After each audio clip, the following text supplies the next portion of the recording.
Good morning बच्चों।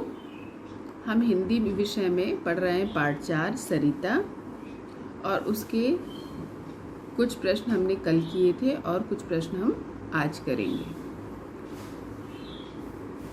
पाठ 4 सरिता, ये एक बच्चों कविता है, ठीक है। चलो प्रश्न नंबर 1 का घ।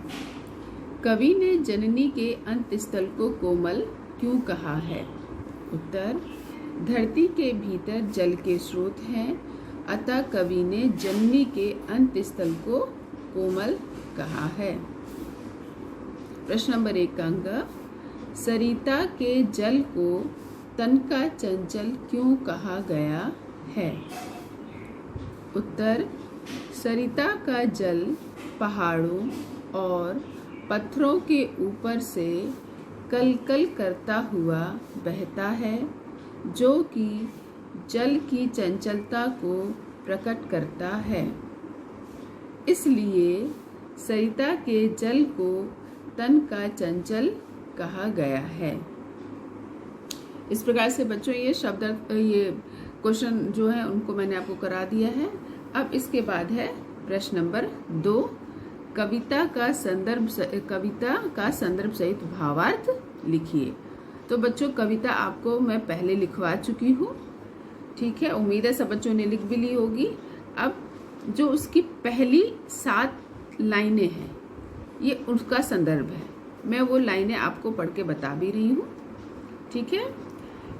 यह लघु सरिता का बहता जल कितना शीतल कितना निर्मल, हिमगिरी के हिम से निकल यह विमल दूध सा हिम का जल, कर कर निनाद कल कल छल छल, तन का चंचल मन का विवल। यह लघु सरिता का बहता जल।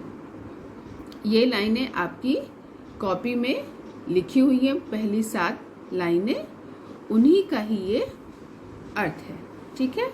तो चलिए शुरू करें। यह लघु सरिता बिल्कुल जिस तरह से मैंने किया है आपको उसी तरह से करना है। का बहता जल।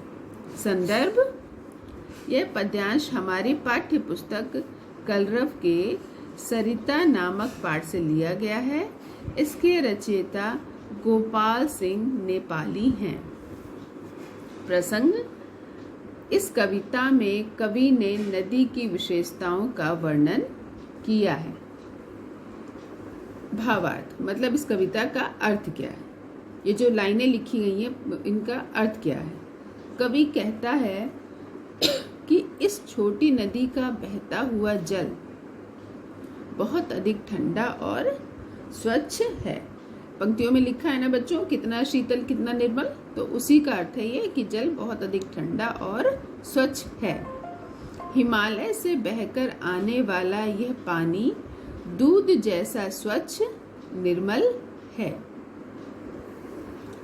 यह जल कलकल की ध्वनि करता हुआ मानो शरीर की चंचलता और मन की लगन प्रदर्शित करता है। ऐसा है इस छोटी नदी का प्रवाहित होता हुआ जल। तो इस प्रकार से बच्चों ये हमने पहली 7 लाइनें जो हैं उनका भावार्थ आपको बता दिया है, और बाकी की पंक्तियों का, बाकी की लाइनों का भावार्थ हम कल करेंगे। और जिस प्रकार से मैंने ये काम दिया है आप अपनी कॉपी में वैसे ही करें।